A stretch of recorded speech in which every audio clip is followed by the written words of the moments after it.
Y las manos de Moisés se cansaban, por lo que tomaron una piedra y la pusieron debajo de él, y se sentó sobre ella. Y Aarón y Hur sostenían sus manos, el uno de un lado y el otro de otro. Así hubo en sus manos firmeza hasta que se puso el sol. Y Josué deshizo a Amalec y a su pueblo a filo de espada. Y Jehová dijo a Moisés: escribe esto para memoria en un libro y di a Josué que raeré de todo la memoria de Amalec de debajo del cielo. Y Moisés edificó un altar y llamó su nombre Jehová Nisi. Jehová es mi bandera, que es la traducción. Jehová Nisi, Jehová es mi bandera. Y dijo: por cuanto la mano de Amalec se levantó contra el trono de Jehová, Jehová tendrá guerra con Amalec de generación en generación. En esta conferencia que vamos a desarrollar en esta mañana, vamos a encontrar los secretos, podría yo decirlo con toda claridad y con toda seguridad, más grandes de la vida cristiana. ¿De qué manera respondes tú cuando tienes un problema o una crisis severa? Porque no es hasta que el problema viene a nuestras vidas cuando sabemos de qué calibre estamos hechos. No es hasta que enfrentas la tragedia, hasta que te das cuenta si tu fe es una fe bíblica. Porque hay muchos cristianos que llenan las iglesias en el mundo entero, pero cuando se enfrentan a un problema o a una tragedia, la tragedia o el problema los desmorona, los deshace, se caen al suelo y muchos hasta abandonan la fe. ¿Qué pasó? ¿Estas personas tenían fe? ¿Eran realmente cristianas? ¿Tenían la fe bíblica? ¿O simplemente eran creyentes religiosos de las iglesias, de las cuales las iglesias abundan esta clase de personas? No es hasta que la fe es probada a través de los problemas, las tragedias y las tribulaciones que nos damos cuenta si la fe que profesamos es verdaderamente la fe que salva. Cuando tú tienes un problema o enfrentas una crisis, ¿te enojas? ¿O eres de las personas que avientas todas las cosas desesperados en tu casa y comienzas a gritar: cállense, nadie se me acerque, porque te salió el hombre Hulk por dentro? ¿O recurrimos algunas personas a anestésicos, como en las películas, que tienen un problema, una crisis, y se preparan su copa de whisky o su copa de tequila para mitigar el dolor, para calmar la ansiedad, o un toque de marihuana, o un pericazo de cocaína, etcétera, etcétera? ¿O eres una persona que cuando enfrenta la crisis y el problema, no recurres a ninguna de estas cosas, no te exaltas, simplemente caes de rodillas y lloras? Y en angustia derramas tu corazón delante de Dios: Dios mío, pasó esto, pasó aquello, y aquí no me voy a levantar hasta que yo tenga paz y me llenes de tu espíritu y la tranquilidad que Dios me da, que esto que me está pasando es para mi bien. Ahorita no entiendo por qué pasó este problema, pero sé por fe que es para mi bien, Señor, porque tú tienes un plan perfecto para mi vida. Y si tú diste tu vida por mí, ¿cómo no me darás todas las cosas? Y en ese momento la paz que sobrepasa todo entendimiento guardará tus pensamientos y tu corazón en Cristo Jesús. ¿Has experimentado este poder de Dios ya en tu vida? ¿Has atravesado estas crisis y has probado a Dios en esas crisis en lugar de tomar la puerta falsa? En este pasaje que acabamos de leer y que vamos a estudiar, Israel enfrenta una crisis, una amenaza tremenda. Pero lo interesante de estos versículos que acabamos de leer es que el Espíritu Santo no se enfoca tanto en la guerra que los amenazaba, en el ataque de esta tribu nómada de los amalecitas, sino que el Espíritu Santo se enfoca y en medio de este pasaje nos da el secreto para vencer cualquier problema o crisis que nos amenace. Y el secreto es la oración. La oración. Dicen en Efesios 3:20, y aquel que es poderoso para hacer que todas las cosas abunden en nuestra vida y hacerlas mucho más grandes y darnos una respuesta mucho más inimaginable que podamos nosotros cruzar nuestro pensamiento según el poder que actúa en nosotros. Dios es poderoso para responder las oraciones, pero tú no vas a poder nunca descubrir el poder de la oración si no eres una persona acostumbrada a orar. Y a orar por tus problemas, por los de tu matrimonio, por los de tus hijos, por el económicos, por el de salud. Cuando nosotros no somos personas de oración todos los días, cuando las crisis vengan, las crisis nos van a hundir, nos van a devastar, van a sacarnos a muchos del camino y muchos perderán absolutamente la brújula para seguir siguiendo a Jesucristo. Veamos en primer lugar el versículo 8 y 9 y comencemos a estudiar este pasaje. Y dice, entonces vino Amalec y peleó contra Israel en Refidim. Lo primero que tenemos que entender es lo siguiente: los amalecitas fueron la primera tribu que atacó a Israel saliendo de Egipto. En cuanto salieron de Egipto, venían hacia la tierra de Canaán. Y en el intermedio entre Egipto y la tierra de Canaán estaba el desierto. Los amalecitas eran una tribu nómada, eran salvajes, sanguinarios, descendientes de Esaú. Eran primos de los judíos.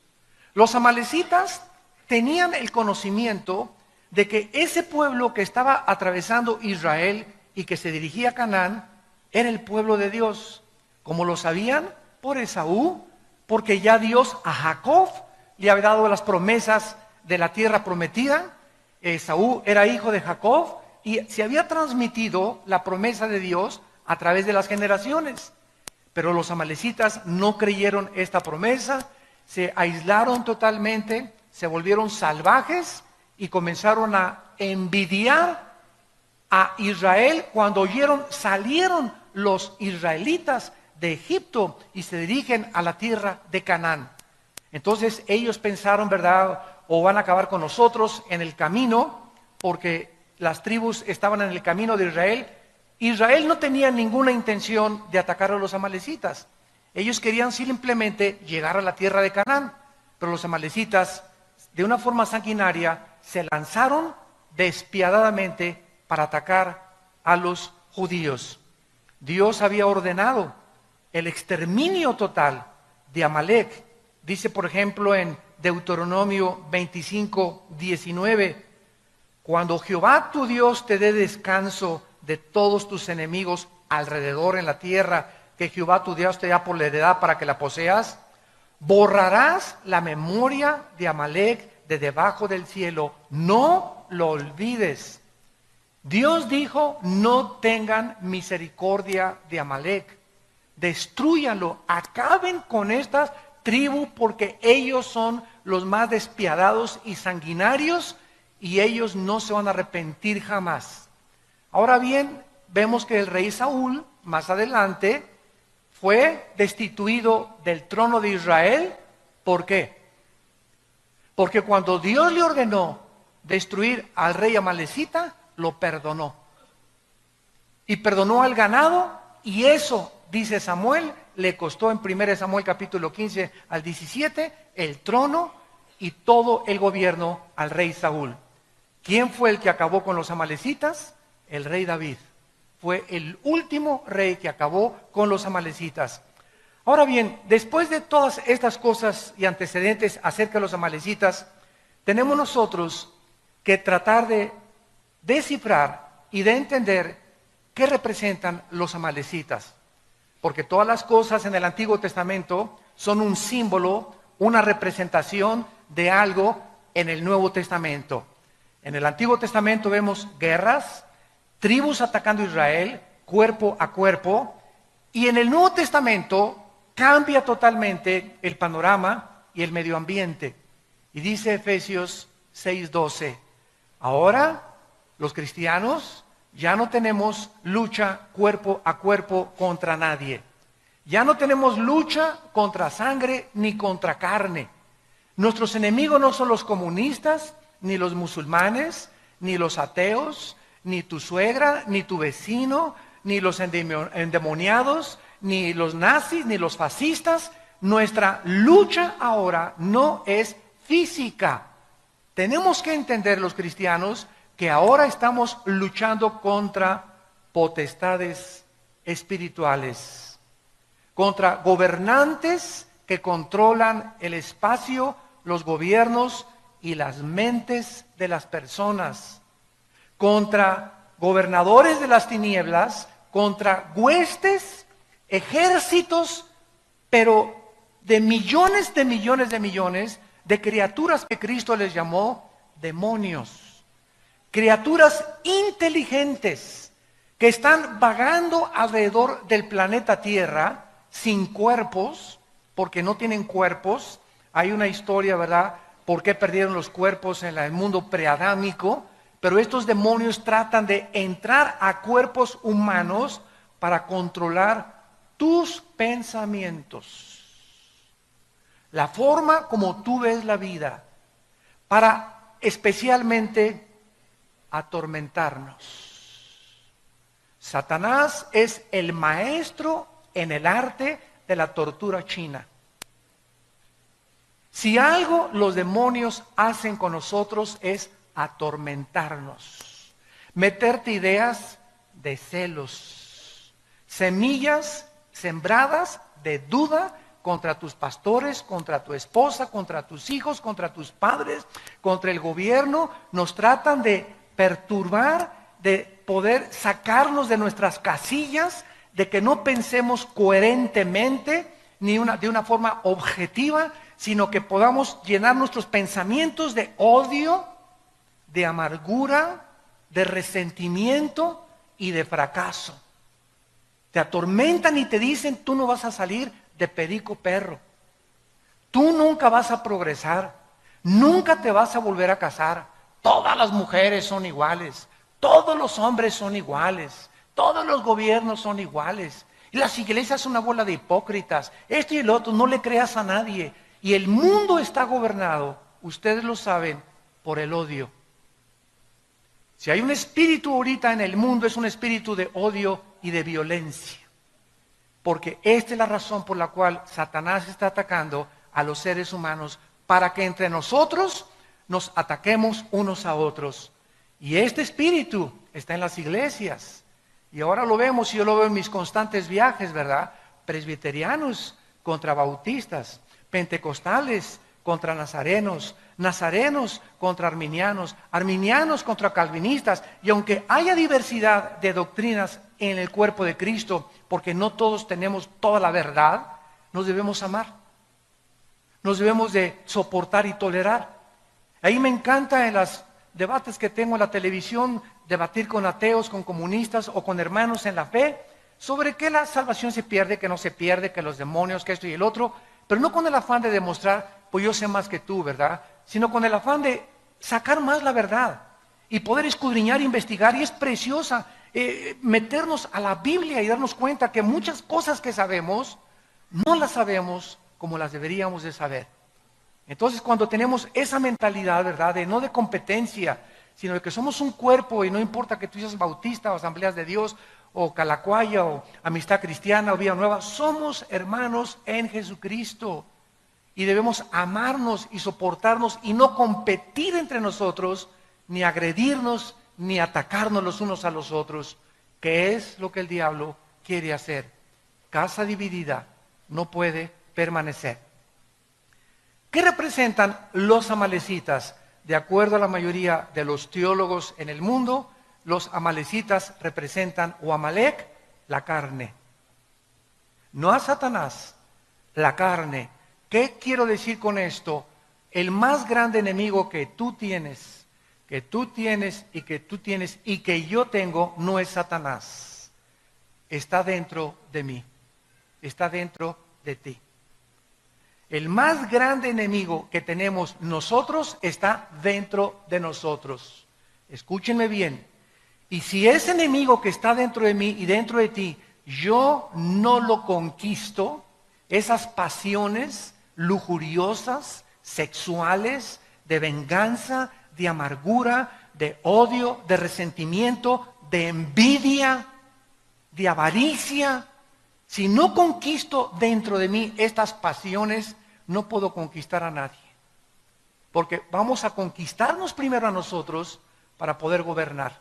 Yo no puedo gobernar si antes yo mismo soy presa y esclavo de mi propia carne dentro de mí. En Filipenses 3 el apóstol Pablo escribió, porque no somos de los que confiamos en la carne.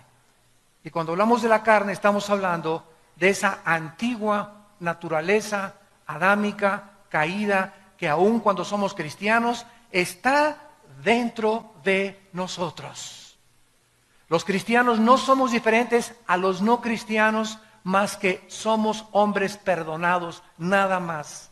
Pero los cristianos, igual que los no cristianos, seguimos teniendo pasiones, seguimos teniendo envidias, seguimos teniendo pleitos, seguimos teniendo las obras de la carne. ¿Por qué? Porque estamos en proceso de ir venciendo una por una a través de la santificación.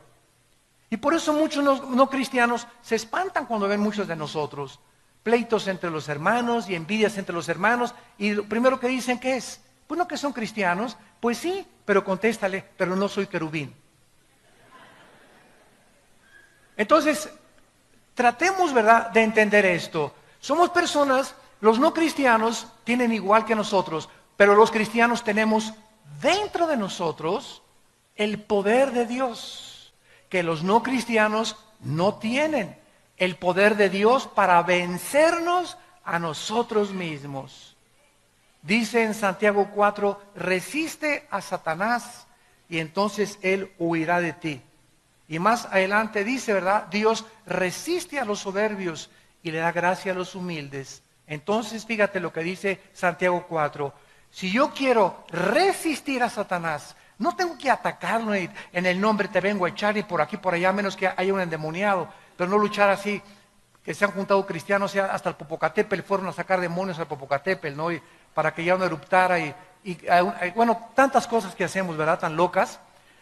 En lugar de eso, dice la Biblia que la forma en la que yo impido que Satanás entre a mi vida, en la forma en la que yo impido que Satanás me ataque, es siendo humilde. Dios da gracia a los humildes, resiste a los soberbios. Y nosotros resistimos a Satanás y confiamos en Dios. Entonces, para que podamos nosotros resistir a Satanás, tenemos que ser humildes. Y de eso se trata el estudio que vamos a desarrollar a continuación. Vamos a ver, en primer lugar, tres cosas importantes en este ataque de los amalecitas. Número uno, este ataque que le lanzaron a Israel fue cruel y salvaje. Dice Deuteronomio capítulo 25. Fue un ataque cruel y salvaje. ¿A quiénes creen que atacaron los amalecitas? Atacaron a los que iban hasta atrás de la marcha de Israel, a los enfermos, a los cansados, a los lisiados, a los desganados, a los amargados, a los desilusionados. A esos fueron a los primeros que atacaron. Dice Deuteronomio 25, versículo 17, acuérdate de lo que hizo Amalec contigo en el camino cuando salías de Egipto. Escucha, de cómo te salió al encuentro en el camino y te desbarató, ¿qué cosa? Él nos ataca por detrás. El diablo es un cobarde y sabe que dentro de nosotros tenemos este enemigo. Y este enemigo que tenemos dentro, que es la carne, es bien traicionera. Y si un pastor o un cristiano está cansado y no descansa y no ha tomado vacaciones y no se fortalece, contra ellos viene el ataque. Pero el cristiano que tiene comunión con Dios diario, que está leyendo la Biblia diario, que está analizando su vida todos los días, está fortalecido en el espíritu y la carne comienza a debilitarse. Y Satanás no tiene entrada a mi vida si mi carne yo la debilito espiritualmente y me fortalezco espiritualmente. Pero si yo comienzo a no darle de comer a la carne y alimento mi espíritu, entonces Satanás, Cristo dijo, el diablo no tiene parte en mí. ¿Por qué? Porque Cristo no tenía la naturaleza pecaminosa. El diablo no podía encontrar ninguna avenida, ninguna entrada, ni en su mente, ni en sus oídos, ni en ningún lado donde lo pudiera atacar. ¿Dónde lo atacó Satanás? Tratando de que Cristo se independizara de su Padre y comenzara a tomar decisiones sin la voluntad de su Padre. Dile a esas piedras que se conviertan en pan. Pero no era la voluntad del Padre que se convirtieran en pan. Y si Cristo lo hubiera hecho, que esas piedras se hagan tortas de jamón o cubanas, ¿verdad? En ese momento no era pecado, porque no es pecado comer. El pecado consistía en que el diablo lo quería hacer actuar independientemente del Padre. Una esposa es maltratada por su esposo y la carne te dice, ¿verdad? Agarra la charola, el sartén y dale un charolazo sartenazo por afuera. Ahí está la carne, el enemigo entre nosotros. La Biblia me dice lo contrario. Ora por él y perdónalo. ¿Qué camino escojo? El camino de Dios. Yo lo perdono en el nombre de Jesús, aunque tenga ganas de ahorcarlo. Y cuando tomo esta decisión, viene el poder de Dios y Satanás no me puede atacar. Alguien te hizo alguien te robó, me quiero vengar y le voy a hacer esto y el otro. Si tomas el camino de la carne, pierdes. Mi esposo me traicionó, pues yo también me voy con otro. O me voy con otra. Si siempre que escogemos la carne, vamos a perder la batalla. Y cuando escogemos el camino de Dios, aunque parece que es más difícil, es el más bendecido. Porque Dios honra a los que le honran. ¿Me van siguiendo? Dice en Deuteronomio 25, 18, cómo te salió por detrás, te desbarató la retaguardia de todos los débiles que iban detrás de ti. Cuando tú estabas cansado y trabajado y no hubo ningún temor de Dios. La carne es débil, débil, débil, débil. Marcos 14, 38. Orad porque el espíritu está presto, pero la carne es débil. Esta es la razón por la cual ustedes jóvenes que tienen un noviazgo, cuando sabes que tu enemigo está dentro, y ayer fuiste a una reunión de jóvenes y hablaste en lenguas y viste al arcángel Gabriel que se te apareció y te levantaste, hasta te levitaste del suelo y ya crees que eres querubín, ya eres especial en la iglesia, y al otro día te vas con tu novio a Chapultepec y él está débil en la carne. Y tú esa mañana, ayer estuviste muy fuerte y ayer tuviste experiencias espirituales maravillosas, pero todos los días amanecemos totalmente sin baterías. El pan nuestro de cada día, dánoslo pasado mañana, Señor.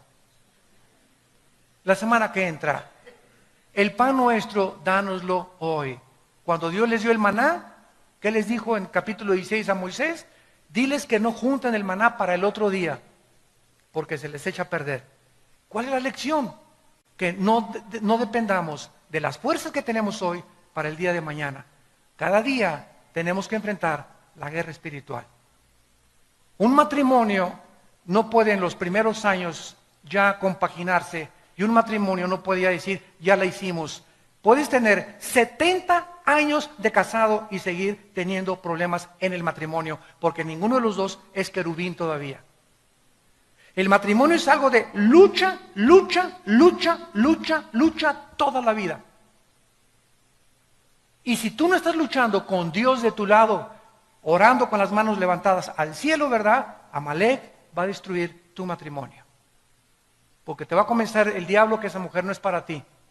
Te va a convencer que tu esposo tiene cara de ardilla. Y que puedes tener una persona con cara de Sylvester Stallone, ¿verdad? Y comenzamos con esas ideas por causa de que comenzamos a creer que podemos vencer y tener victoria sin una vida de oración. Esta ha sido siempre la estrategia de Satanás. Satanás no puede atacarnos más que a través de nuestra carne. Es la carne la que tenemos que crucificar. Es la carne la que tenemos que hacer morir. Es la carne la que Él usa para poder manipularnos y controlarnos. Miren ustedes en Colosenses capítulo 3, en el Nuevo Testamento, el consejo que Pablo le da a la iglesia. Colosenses capítulo 3, versículos 5 y 6. Y dice Pablo, hagan morir. ¿Qué dijo Dios a Amalek? Desbarátenlo, destrúyanlo. No hagas negocios con Amalek. No juegues con Amalek. La orden es exterminar a Amalek. Y Dios te dice, no juegues con tu carne. No coquetees con el pecado.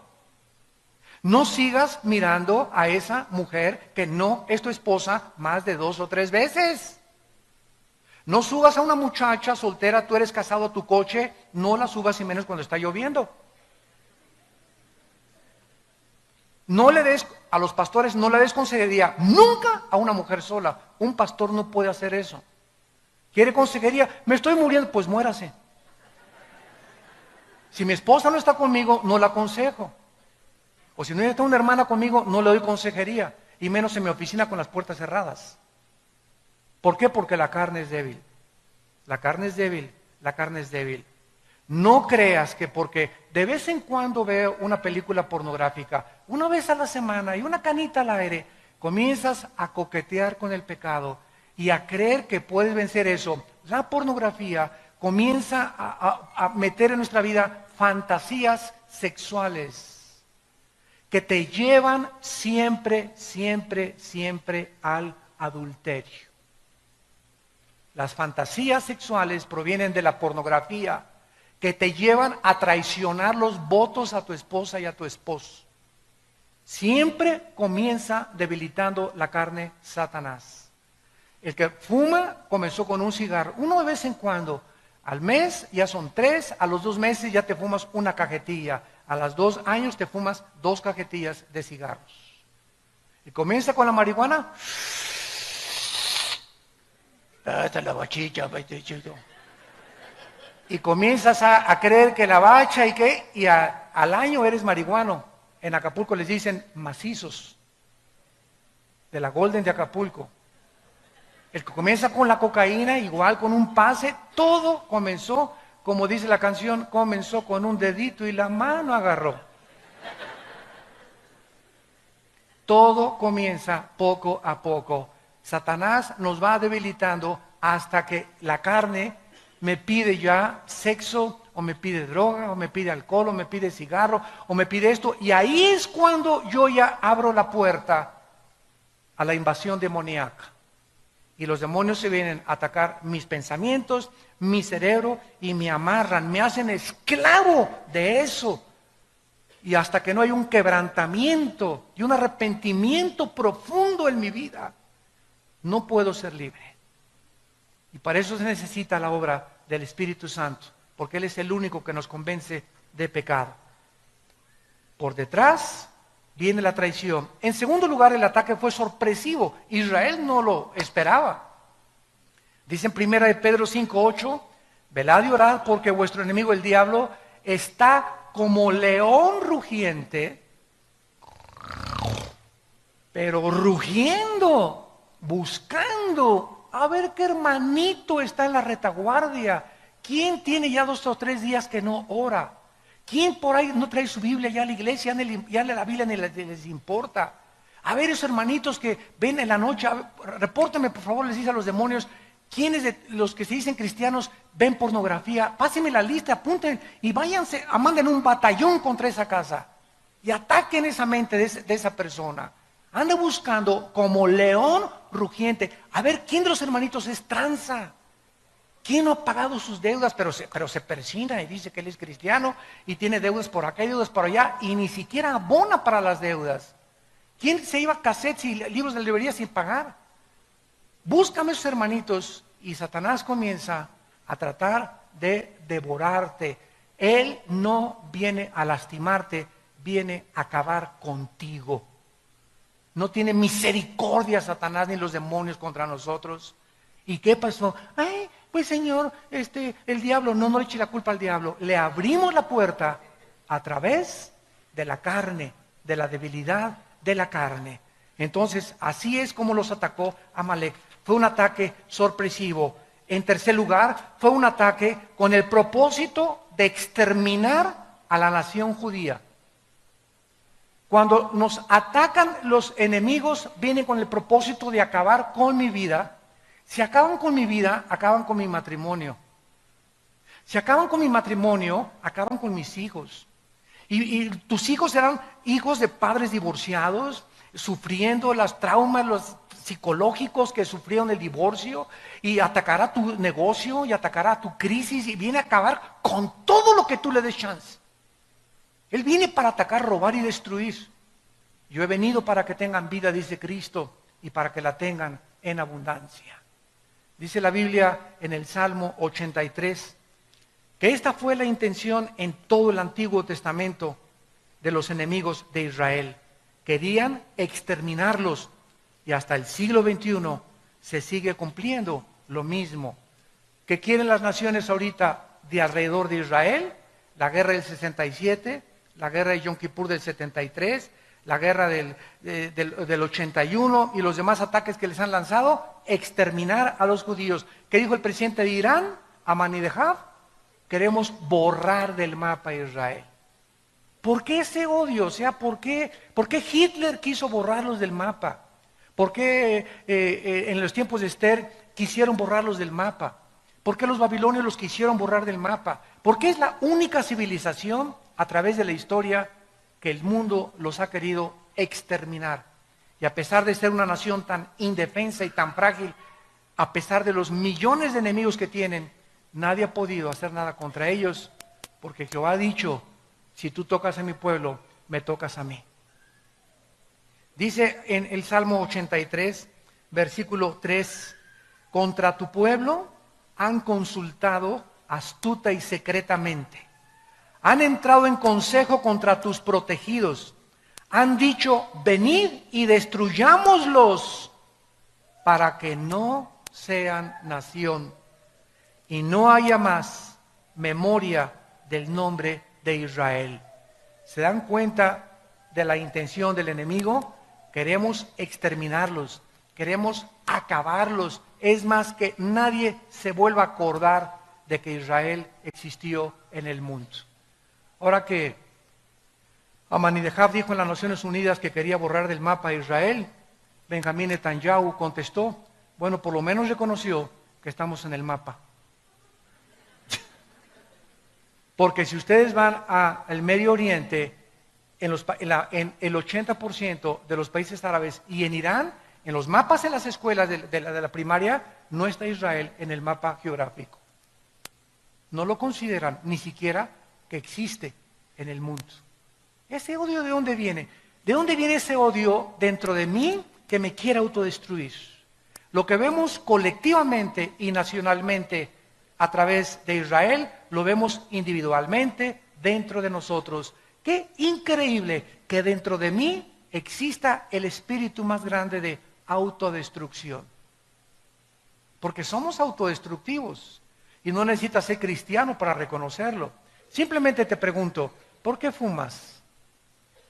¿No sabes que cuando el humo, el cigarro, la lengua, el paladar, el esófago, la laringe, la tráquea, los pulmones, los alvéolos, ¿no sabes que todo te está envenenando y que te está impidiendo disfrutar de la vida, ver a tus nietos crecer, disfrutar, tener una mente más clara? El cigarro te ofusca, todas las neuronas del cerebro te las comienza, ataca las cromosomas también del cuerpo y del ADN. ¿Por qué lo haces? Y tú me contestas, porque me gusta. Oye, pero ya aquí médicamente, mira, ya el doctor te está diciendo que hasta las cajetillas dicen, este producto es nocivo para su salud. ¿Cómo es posible que sabiendo nosotros que esto es veneno, yo me lo siga comiendo? ¿Qué significa esto? Que la Biblia tiene razón, somos autodestructivos. No nos queremos. ¿Por qué tienes la panza de Santa Claus que tienes? ¿Que no sabes que vas a enfermarte, que el colesterol, la diabetes, etcétera, etcétera? ¿Por qué no haces ejercicio? ¿Por qué no tomas suficiente agua? ¿Por qué no hacemos por sobrevivir y mantenernos un poquito más saludables? ¿De dónde viene esos pensamientos de no quiero, estoy flaca, mira esto, por aquí, por allá, cuando estamos pagando un precio de algún día acabar en un hospital y pagar millones de pesos por una cirugía o por una operación, porque no quisimos tener en cuenta nuestro cuerpo? ¿De dónde viene esto? De la autodestrucción de Amalek dentro de nosotros. Y dice Dios, hagan morir las obras de la carne. Inmundicia, fornicación, malos pensamientos, cosas por las cuales, ya lo leímos en Colosenses, viene la ira de Dios. Dios dijo, yo estoy enojado contra Amalek. Y en el Nuevo Testamento, mi ira es contra las personas inmorales. ¿Quieres hacer enojar a Dios? A través de la inmoralidad lo haces enojar. Y te va como en feria, no sabes el precio que vas a pagar.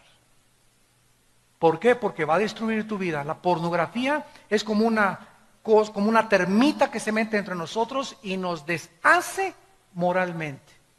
Hace poco acaban de entrevistar a un candidato a la presidencia y reconoce que ha tenido amantes.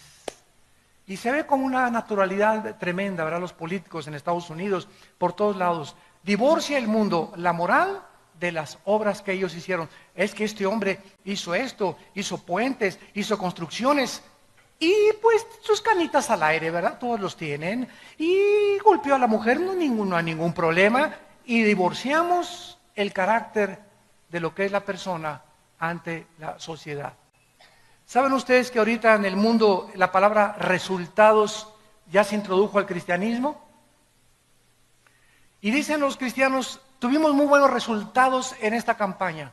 Y saben una cosa, la palabra resultados no existe en la Biblia. Una máquina produce resultados, una computadora produce resultados, un robot produce resultados, pero un organismo vivo produce fruto. Solamente los organismos vivos producen fruto. Entonces nosotros no estamos para producir resultados, sino fruto. Apocalipsis 2, del 1 al 4. Mira la iglesia de Éfeso. Yo sé que eres celoso y repartes folletos y das tu diezmo y vas a la iglesia y cantas aleluya y vas a la misa de 7 de la mañana y te bautizas y esto es el otro, bla, bla, bla. Y ninguno de estos resultados los quiero porque tengo contra ti que no amas a nadie. Has perdido tu primer amor. Entonces vemos que muchos políticos, muchos cristianos tienen resultados. Hicieron una iglesia grande, o políticos hicieron obras grandes, todo, ¿verdad? Resultados. Y Dios no busca lo que hacemos, sino lo que somos. Lo que somos. El carácter de tu vida es lo que le interesa a Dios. Lo vamos a ver en la segunda conferencia que voy a hablar sobre Juan 15, la vid y los pámpanos. Ahora regresamos a nuestro pasaje en penúltimo lugar y vemos el meollo de lo que queremos estudiar. Moisés le dice a Josué, y en ese tiempo Josué era joven, pero muy bien entrenado, para que Moisés le haya dicho, hazte cargo de la lucha contra Amalek y dirige tú las tropas, es porque Josué ya era un joven entrenado en el cual Moisés confiaba. Pero vean esto maravilloso. Le dice, ve y pelea con Amalek. Mientras tú estás peleando ahí en el campo de batalla, Josué, yo voy a subir a la colina, a un montecito. Y allá en el montecito, ¿verdad? Voy a subir con la vara de Dios. La vara de Dios representaba el poder de Dios. Y de una forma increíble y profunda, dice la Biblia en el versículo 10, entonces Josué, como le dijo Moisés, peleando contra Amalek, y Moisés, Aarón y Hur, tres personas subieron a un monte, al cumbre del collado. Y sucedía que cuando alzaba Moisés la mano, Israel iba ganando la guerra. Mas cuando Moisés bajaba la mano, Israel comenzaba a perder la guerra. ¿Qué es lo que Dios nos está enseñando a través de este retrato espiritual? Que lo que sucede en el mundo no se gana a través de la fuerza, ni del poder militar, ni de la economía, ni de tus recursos financieros. Lo que sucede en el mundo y lo que determina la victoria en tu familia, en la ciudad, en la política, en una nación, es algo que repercute en el cielo. La pelea no es aquí abajo, la guerra es aquí arriba. Es arriba, en las regiones celestiales, donde nosotros tenemos que pelear para que las cosas de aquí abajo funcionen. Santa Virgen de la Macarena. Nuestra guerra es espiritual.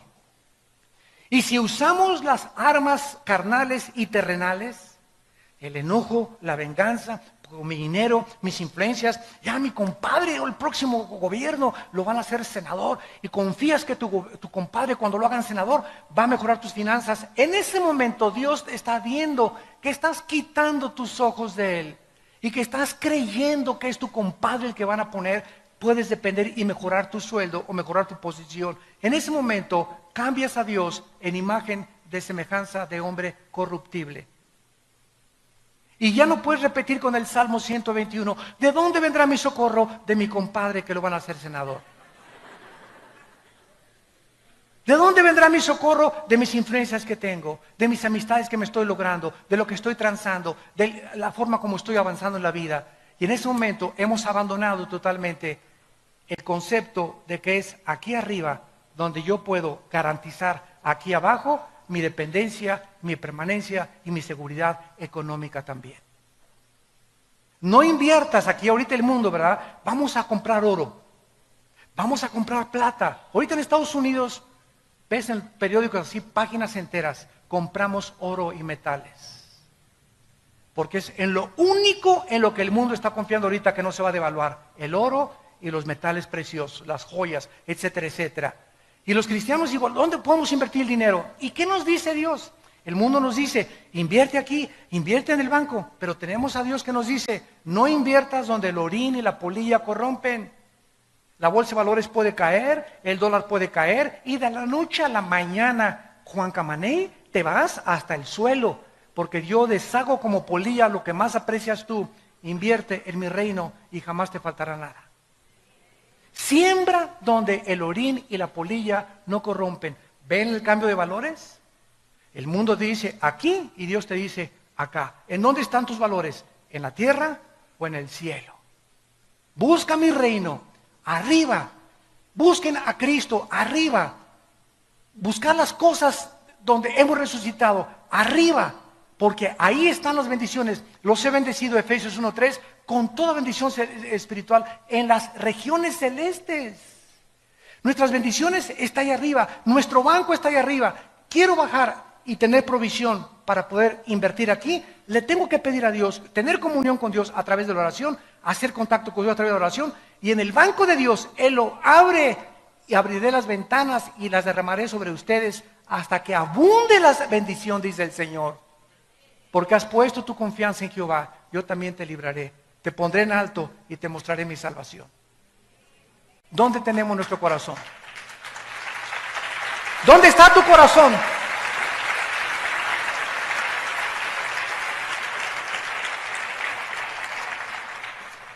Dice en Proverbios capítulo 21.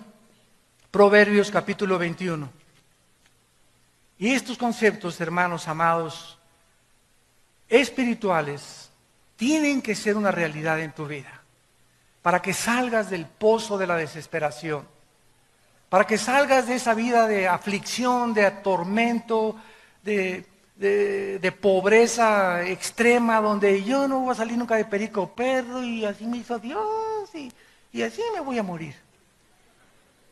Tienes que cambiar tu manera de pensar y poner tus ojos y entender en dónde está la guerra, en dónde tenemos que pelear. Dice Proverbios 21, versículo 30 y 31, no hay sabiduría No consultes a los astrólogos ni a los eruditos científicos y matemáticos, políticos, antropólogos. No hay sabiduría en este mundo. No hay inteligencia, ni Stephen Hawking, ni Sócrates, ni nadie, ni consejo. No hay nadie que te pueda aconsejar mejor que Dios. El caballo se alista para el día de la batalla, mas Jehová